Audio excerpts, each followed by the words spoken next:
আবারও মুস্তাফিজুর রহমানের সাথে পায়তারা করেছে বাংলাদেশ ক্রিকেট বোর্ড বিসিবি।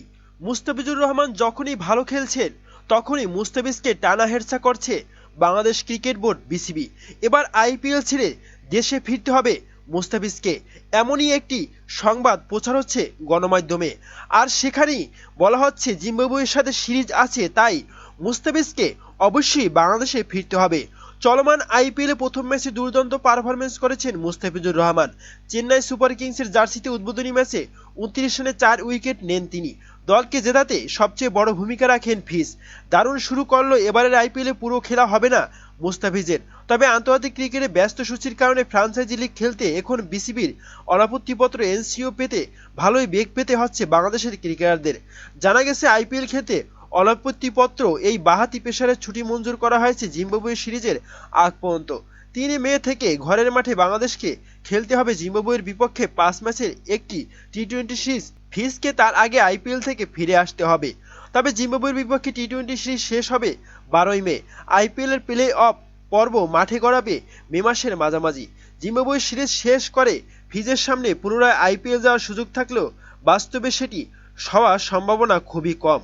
তবে বিশ্বকাপ খেলতে দেশ ছাড়ার 10 দিন আগে খেলোয়াড়দের পূর্ণ বিশ্রামে রাখার পরিকল্পনা বিসিবির।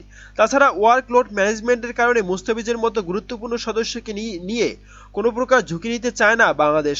ফলে সুযোগ থাকলেও মুস্তাফিজের জন্য আইপিএলে ফেরার সম্ভাবনা একেবারেও হীন বলে মনে হয়। তবে মুস্তাফিজুর রহমানকে দিতে নারাজ চেন্নাই সুপার কিংস এবং চেন্নাই সুপার কিংসের মহেন্দ্র সিং ধোনি। তিনি সাফ জানিয়ে দিয়েছেন মুস্তাফিজ আমাদের সাথে পুরো টুর্নামেন্ট খেলবে, আমরা মুস্তাফিজকে কোনো প্রকারই ফেরত দেব না। আর মুস্তাফিজুর রহমানকে যদি ফেরত নেয় বাংলাদেশ ক্রিকেট বোর্ড বিসিবি, তাহলে সেটা হবে শোচনীয় একটা কর্মকাণ্ড। আর আমরা মুস্তাফিজকে দলের সঙ্গেই রাখতে চাই, যেহেতু মুস্তাফিজ ভালো পারফরমেন্স করছে এবং সামনে টি-20 বিশ্বকাপ আছে, তাই মুস্তাফিজের এখান থেকে অনেক কিছু শেখার আছে, এমনটাই মন্তব্য করেন মহেন্দ্র সিং ধোনি। প্রিয় দর্শক, আপনার কি মতামত? মুস্তাফিজুর রহমান যদি আইপিএল পুরো টুর্নামেন্ট জুড়ে থাকে তাহলে কি ভালো ফলাফল বয়ে আনতে পারবে এবং মুস্তাফিজুর রহমান কি সেখান থেকে ভালো কিছু শিখতে পারবে? এ বিষয়ে আপনার মতামত কি? এবং বাংলাদেশ ক্রিকেট বোর্ড বিসিবির কি উচিত হবে এই মাঝপথে এবং টুর্নামেন্টের শুরুতেই মুস্তাফিজকে একটা ধাক্কা দেওয়া এবং মুস্তাফিজের সাথে এমন আচরণ এবং ব্যবহার করা? আপনার কি মতামত? আপনার মতামত জানাতে পারেন কমেন্ট করে কমেন্ট বক্সে। ধন্যবাদ।